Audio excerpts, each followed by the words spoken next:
Olá, no ar mais uma edição do nosso Sala de Entrevistas. E hoje o programa fala, por que não, de diplomacia. Hoje o programa fala de intercâmbio cultural. Hoje o programa fala sobre um país que é exemplo para o mundo todo. Como pode um pequeno país ser uma potência mundial, tanto economicamente como culturalmente falando?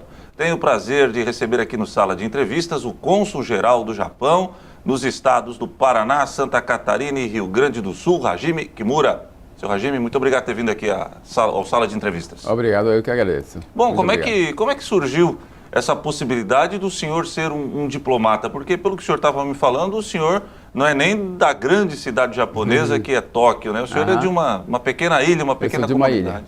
Sou de uma ilha pequena que tem população de 70 mil pessoas. Né? E eu nasci e cresci numa praia, num vilarejo de pescadores, né? E meu pai era pescador. Seu pai era pescador lá no Japão? Eu sou muito exigente nos peixes. Para eu poder comer sashimi e sushi, o peixe tem que ser muito fresco. É mesmo? Eu tenho uma dúvida. Esse sushi que é servido aqui no Brasil, ele reflete fielmente o que é servido lá no Japão? Ou, como se diz aqui no Brasil, o brasileiro deu uma abrasileirada no sushi? Tem muita variedade. Tem sushis autênticos, sushis abrasileiradas também. É muita variedade. E o senhor critica, o senhor gosta desse? Não, eu gosto. Por exemplo, tem temaqueria, que tem muitas temaquerias, né? Aquela é brasileirada, mas é gostoso, né? O que diferencia? O tempero, essas coisas? Tempero. A gente não põe shoyu, né? Molho de soja adocicada, a gente não põe. Mas na temaqueria eles põem, né?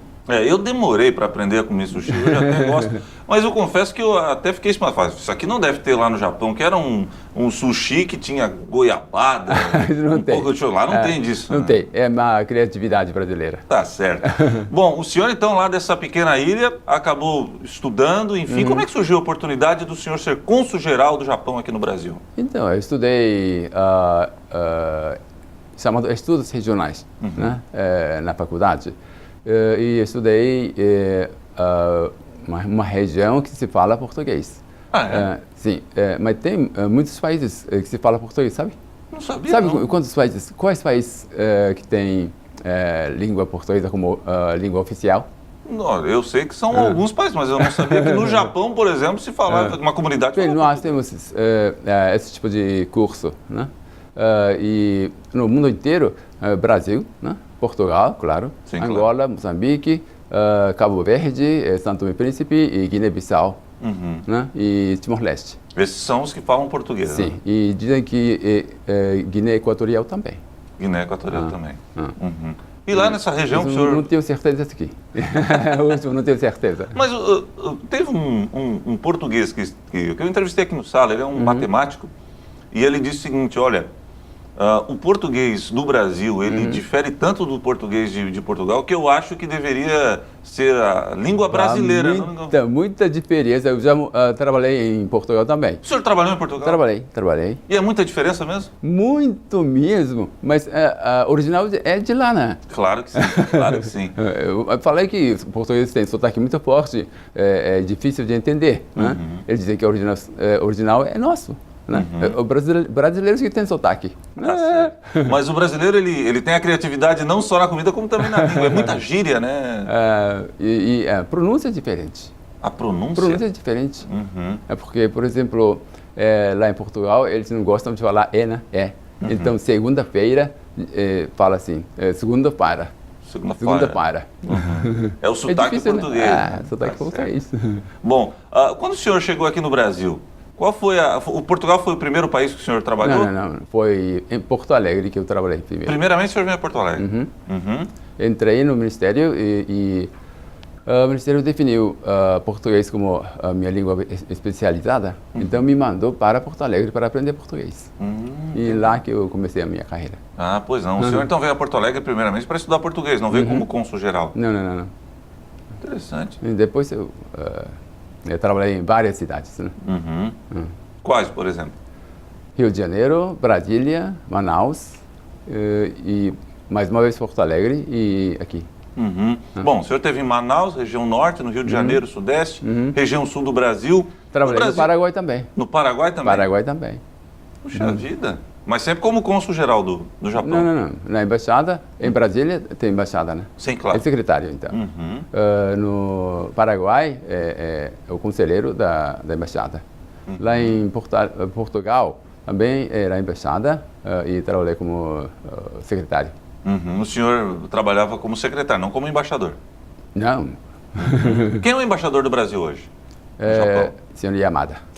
Pois não. Yamada Akira. Akira Yamada. Pois não. E qual a sua função hoje aqui no Brasil? Bem, eu sou responsável pela região sul, né? Então, eu trabalho em várias coisas na região sul. A gente analisa política econômica, economia também. Principalmente, a gente trabalha com a comunidade japonesa aqui. Fazemos intercâmbio cultural também. Todas as coisas fazemos. Bom, o sul do Brasil é a região que mais tem a colônia japonesa? Não, a maior colônia japonesa fica no estado de São Paulo. No São Paulo. Mas a segunda maior colônia japonesa fica no Paraná. No Paraná, é? Paraná tem 150 mil descendentes japoneses. Uau! E no mundo inteiro, 3 milhões e 600 mil habitantes japoneses, né? Descendentes japoneses. E 2 milhões e 100 fica na América Latina.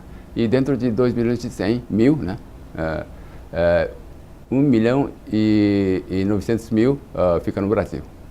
É grande a comunidade aqui, né? Muito grande. E o país que tem a segunda comunidade japonesa é o Peru, que tem 100 mil pessoas. O Peru? É? Sim. Inclusive o Peru tem uma família que é descendente de japoneses que chegou inclusive a... Fujimori, né? O Fujimori. Presidente. O presidente foi governar o país, não foi não?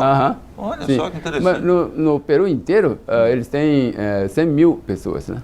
100 mil japoneses, descendentes. Sim. Agora no Paraná, só no Paraná, 150 mil. Então o Paraná é, na América Latina, absolutamente segunda maior comunidade japonesa, depois do São Paulo. E o que originou a imigração do japonês aqui para o Brasil? Por que o japonês veio para o Brasil? Bem, porque eles buscaram a oportunidade boa, melhor, para fazer sucesso na vida. Né? Quando o Japão se abriu, mais ou menos meado ou um pouco mais, na verdade, 1868, né? O Japão abriu, né? Foi a reforma, a revolução, e acabou com a era de samurais, né? E começou a revolução industrial. Certo. Né? Aí, mas como houve a mudança muito radical, surgiram muitas pessoas que buscaram novas oportunidades para fazer sucesso. Aí começou a imigração. Então, primeiro foram para Havaí, né? E depois para os Estados Unidos, Canadá e depois para cá. Né? Entendi. E, então, começou em 1908, que começou a imigração para o Brasil. Certo. Né? No Peru foi antes, né? O Peru foi mais cedo. Tá? Então, estamos comemorando agora, este ano, 110 anos da imigração japonesa. Certo. E a imigração japonesa no Brasil, o imigrante japonês no Brasil, a especialidade dele é a agricultura mesmo? Agricultura, sim. Primeiro foram agricultura. Né? Grande maioria, trabalharam no cafezal. Né? Cafezal. Cafezal. Aquela região de Londrina ali tem muito descendente japonês? Sim. Primeiro no São Paulo, né? Depois foi disseminando e foram para a região norte e do Paraná. Por isso, no Paraná, 2/3 dos descendentes japoneses ficam no norte do Paraná. Eu fico impressionado, o Japão, territorialmente comparado com o Brasil, eu acho que o Japão talvez o estado de Santa Catarina? Um pouco mais, um pouco menos? Não, é muito maior. É maior o Japão? Muito maior. Rio Grande do Sul, mais Santa Catarina. Ah, é? Aham.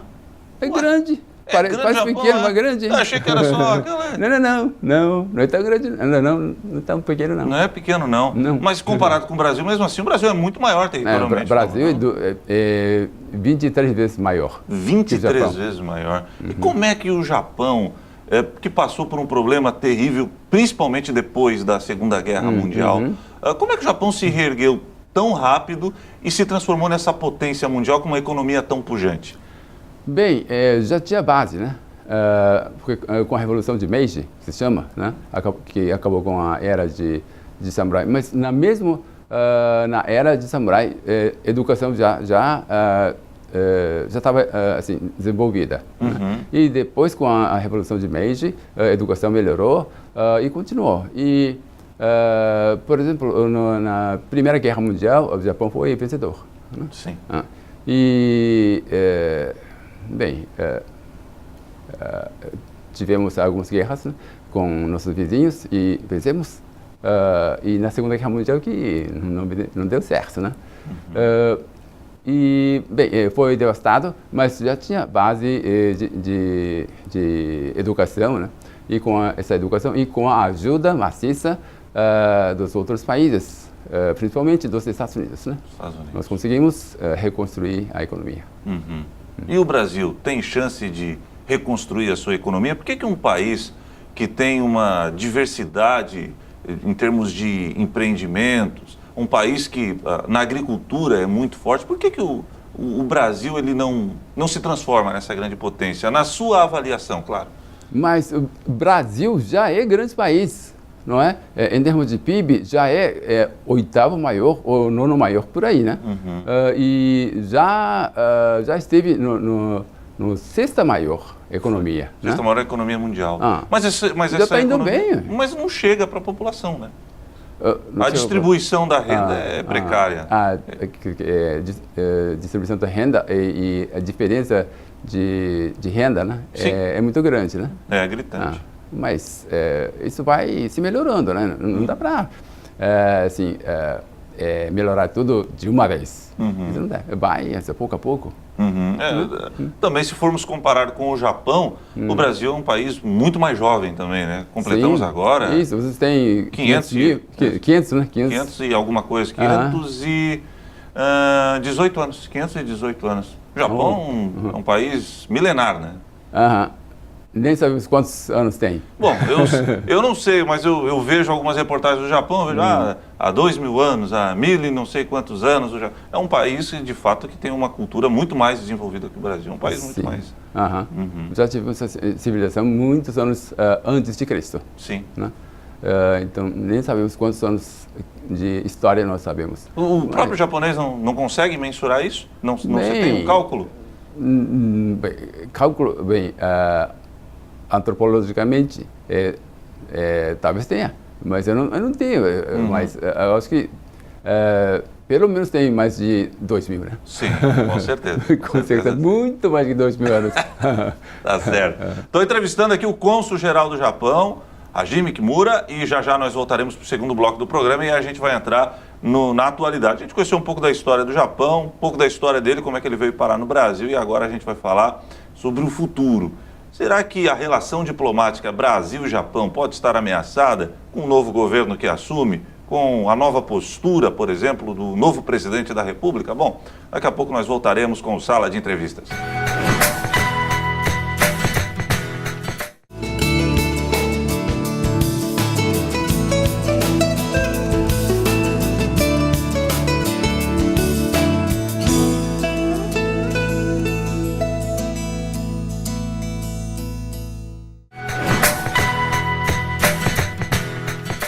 Estamos de volta com Sala de Entrevistas e hoje meu convidado é o cônsul-geral do Japão no Brasil, Hajime Kimura. Senhor Hajime. Sim. O Brasil tem um novo presidente, Jair Bolsonaro, é o nome dele. A análise dos próprios brasileiros, uns amam, outros odeiam. Acham que ele é abrupto com relação, principalmente às relações diplomáticas com outros países. Ele deu uma declaração assim que eleito, dizendo, olha, vou transferir a embaixada do Brasil lá em Israel, tirar de Tel Aviv e vou passar para Jerusalém. Isso acabou gerando um desconforto, principalmente no sul do Brasil. O senhor conhece bem, o sul do Brasil é um grande produtor de carne, e teve um ruído com o Egito. O Egito é um grande comprador. Foram, se não me falha a memória, quase 2 bilhões de reais em 2017 em compra de carne aqui do sul do Brasil. E o Egito já deu uma reclamada. O próprio Jair Bolsonaro disse que de vez em quando o brasileiro usa muita gíria de futebol, dá umas caneladas e que às vezes ele fala pelos cotovelos. O senhor acha que a diplomacia, a relação diplomática entre Japão e Brasil está ameaçada com a eleição de Jair Bolsonaro? Não, de jeito nenhum. Bem, primeiro, você disse que ele é odiado? Não, eu não disse isso. O que eu disse é que se você for perguntar nas ruas, existem aqueles que o odeiam e aqueles que o amam. Então, ficando aqui no Sul, eu não estou sentindo isso não, hein? Não, Sul do Brasil. Ele é muito bem apoiado, não é? É verdade. Principalmente aqui no Santa Catarina, mais de 70% votaram nele, não é? Foi o segundo estado proporcionalmente que mais votou em Jair Bolsonaro. Perdeu só para o Acre. Acre? O Acre, mas foi 76 no Acre, 8 e aqui 76,6. Pensei que aqui no Santa Catarina que fosse o primeiro lugar. Tecnicamente foi. Né? É, uma questão só de... Então, pois não. Então, ele é muito bem apoiado aqui na região sul, né? E apoiado no Sudeste também, e Centro-Oeste também, não é? Só perdeu lá no Norte e Nordeste. Exato. Né? Bem, tudo bem. E ele prega a diplomacia mais prática. Não é? Pragmatismo, não é? Que historicamente a diplomacia brasileira tem tomado essa posição, não é? Então, e nós já temos relações bilaterais muito boas. Então, não vai... Não existe essa palavra de não vai afetar ou piorar ou melhorar, né? Vai continuar. E vem melhorando cada vez mais. E daqui para frente também, vai continuar melhorando. Bom, o senhor entende então que o brasileiro fez uma boa escolha ao eleger o Jair Bolsonaro? Bem, pessoalmente sim. Pessoalmente sim. Os escândalos, né, de corrupção, principalmente do partido que comandava o Brasil, foi a grande mola propulsora para que o brasileiro tomasse essa decisão, né? E foi uma decisão, uma eleição histórica, porque o senhor analisa comigo. Com relação o senhor conhece bem do Brasil, o senhor já está há um bom tempo, aos outros partidos, ele tinha 8 segundos na televisão. Pois é, né? Com relação aos outros grandes partidos, financeiramente gastou muito menos dinheiro do que, por exemplo, o grande oponente, que foi o Fernando Haddad, e ganhou de uma forma legítima. Mostra que o brasileiro quer mudança mesmo no país. O senhor, essa é a leitura que o senhor faz da eleição no Brasil? Bem, evidentemente é assim, né? Foi assim. Brasileiros gostam da mudança, né? Sempre foi mudança. Bem, na época do PT, na época do Lula, não foi mudança, né? Preferiu a continuidade. E depois do Lula para presidente Dilma também, preferiram a continuidade, né? Depois escolheu a mudança. Tudo bem. Mas isso aí é a escolha do povo brasileiro, não é? Nós, japoneses, não temos nenhum direito de analisar, temos direito, mas declarar, falar alguma coisa sobre a decisão do povo brasileiro, a gente não faz isso. A gente aceita a decisão do povo brasileiro. Eu vi uma declaração, não sei se foi da chanceler alemã, enfim, me fugiu aqui.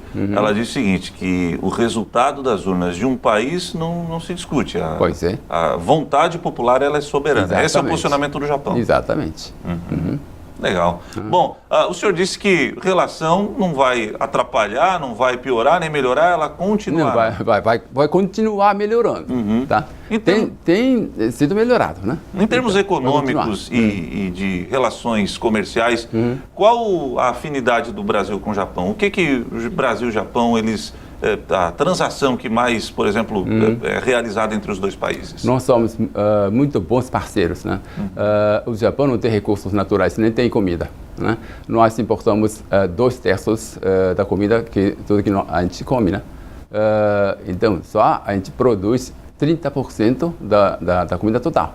Bem, e o Brasil é grande celeiro do mundo e tem muitos recursos naturais. Então, podemos fazer o intercâmbio econômico. Né? Então, nesse sentido, temos tido muitas relações econômicas muito boas. Certo.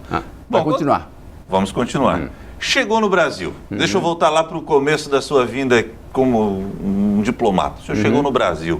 Qual foi o grande choque cultural? Porque eu sei que há uma diferença de cultura muito grande para o brasileiro e para o japonês. O senhor sentiu muito essa diferença? E se hoje o senhor já está acostumado? Bem, estou bem acostumado. Muito bem acostumado. Até posso dizer que eu sou meio brasileiro. Né? Senhor... Me sinto diferente lá no Japão. Bem, primeiro, brasileiros são mais abertos, né? E os japoneses são mais, como é que eu vou dizer? Reservados. Reservados, isso, reservados. Isso eu sinto dentro do Brasil também. Alguns países, algumas regiões, as pessoas mais abertas e outras regiões mais reservadas, né? E é isso que eu senti, muito mais abertos, e eu me acostumei com esse caráter de pessoas abertas, né? Quando eu volto para o Japão, eu falo com qualquer pessoa que eu não conheço. Isso é uma raridade. E o japonês não estranha? Estranha. Gente, o japonês está puxando conversa comigo. Por que esse homem está falando comigo? Então, essa aí é a grande diferença. Eu gosto dessa característica. O brasileiro, eu entrevistei uma missionária, ela é cristã, né? Ela veio fazer missão aqui no Brasil. Ela é da Suécia e ela disse que estranhou quando chegou aqui no Brasil, foi apresentada a um pastor que a receberia e ele a recebeu com um abraço. Ela, o que é isso? Isso sim. Esse hábito de cumprimentar, né? Fazendo beijinho, isso não existe lá no Japão. O senhor se assustou com isso no começo? Mas eu não faço isso lá no Japão, não, hein? No Japão, não? Mas aqui no Brasil, aqui, por exemplo, o senhor conhece alguém, o senhor não cumprimenta? No Japão, aqui no Brasil eu faço. Eu faço com todo prazer. Certo. E quando o senhor vai no Japão, o japonês, os seus amigos lá, os amigos do seu convívio lá no Japão, eles têm muita curiosidade do Brasil? Eles perguntam como é que não é? Eles têm muita curiosidade? Sim. Hoje em dia, no Japão, o Brasil é muito conhecido, né? E o Brasil, historicamente, tem sido o amigo, né? País amigo. Primeiro pela imigração, depois pelo futebol, bossa nova, música brasileira, MPB e samba. O japonês gosta de samba, O Japão é o segundo maior país do samba, só depois do Brasil. É assim, nós temos 50 competições de desfile de samba. 50 competições, hein? E numa competição, muitas escolas de samba participam, né? Então, não sabemos quantas escolas de samba tem, né? Multiplicando por 10. Tem 500, né? Imagino que tem mais ou menos por aí, 500 escolas de samba. 50 desfiles de samba, eu já ouvi falar. Legal, interessante. Bom, eu lembro que no início da década de 90, o Ayrton Senna, né, tinha um grande fã-clube lá no Japão. E eu vi um documentário sobre a vida do Ayrton, recentemente completou 20 anos da sua morte, e ele começou essa proximidade com o japonês quando ele pilotava pela McLaren. Quem fornecia os motores para a McLaren era a Honda. Honda, né? Exatamente. E me chamou a atenção de hoje, grande engenheiro da Honda, na época em que o Ayrton Senna corria, era um jovem mecânico da Honda que estava aprendendo. E ele disse o seguinte, que chamava a atenção no Ayrton Senna e que os japoneses gostavam muito, é que muitos diziam que ele tinha as características de um samurai. E ele disse o seguinte, um samurai é uma pessoa comum que realiza coisas extraordinárias. O japonês, ele tem realmente o apreço por pessoas comuns e com muita dedicação, como era o Ayrton Senna? Ele não falava muitas coisas, né? E não falando, e se dedicava muito e fazia um resultado bem grande, o sucesso, né? Esse tipo de atitude é muito respeitado pelos japoneses. Não fala e faz. Ayrton Senna era desse tipo de pessoa mesmo. Você me lembrou do meu saudoso pai. Meu saudoso pai falava assim, ó, não adianta você ficar falando pelos cotovelos e não fazer. Vai lá e faz de uma vez. O japonês gosta disso. Sim, isso mesmo. Resultado. Interessante. E não falando nada. Interessante. Que bom. Bom, qual o seu planejamento a partir de agora, já que, como a gente já frisou, o Brasil está mudando de presidente, há uma grande expectativa. Eu estava lendo antes de iniciarmos o programa, saiu uma reportagem agora no site O Globo, que o mercado financeiro mundial está muito otimista com os nomes que o Bolsonaro está apresentando. Como é que vai funcionar a partir de agora a sua atuação aqui no Brasil? Ela muda, ela altera alguma coisa? Bem, a economia brasileira já começou a melhorar, não é? Já está dando sinal de melhora e vai melhorar cada vez mais, né? E vai retomar aquele ritmo de economia, crescimento econômico. E nós já temos mais ou menos 600 empresas japonesas aqui, né? Eu espero que esse número cresça cada vez mais. 700 empresas? Já temos. Uau! Japonesas? Sim. Por exemplo, tem fábrica da Honda aqui no Brasil? Tem. Claro que tem. Tem, né? Tem. Os carros, imagina, tem carro da Honda que já é fabricado no Brasil, né? Sim. Tem produto de alimentício também, não tem? Temos a Ajinomoto, que temos. Interessante. Tem uma empresa que está fazendo café instantâneo lá em Cornélio Procópio. Cornélio Procópio no Paraná? No Paraná. Café instantâneo, é uma empresa japonesa. Café Iguaçu, é japonesa, tá? Iguaçu é japonesa? Japonesa. Café Iguaçu. Não sabia. É gostoso, hein? É muito bom mesmo, muito bom. O senhor gosta de café? Adoro café. E comida brasileira, qual é a sua preferida? Churrasco, gosta? Bem, galeto. Galetinho, né? Galeto, churrasco, rabada e muqueca. Feijão não gosta? Gosto. Feijoada também gosto. Feijoada também gosta? Gosto de qualquer coisa. Tá certo. Bom, eu sei que o senhor é um homem muito ocupado, o senhor destinou um tempo da sua agenda para vir aqui no nosso programa, eu agradeço demais. Eu acho que é sempre interessante a gente falar de um país tão desenvolvido como é o Japão, que é um exemplo para todos nós. Muito obrigado por ter vindo aqui. Obrigado. E que Deus abençoe vocês lá no Japão. Obrigado. Hein? Tá certo. Muito obrigado. Cônsul-Geral do Japão, meu entrevistado de hoje, e claro que na semana que vem nós voltaremos com um novo convidado e um novo tema aqui no programa, é o nosso Sala de Entrevistas. Para você, uma boa tarde, um bom dia ou uma boa noite, dependendo do horário que você estiver assistindo o programa. Tchau!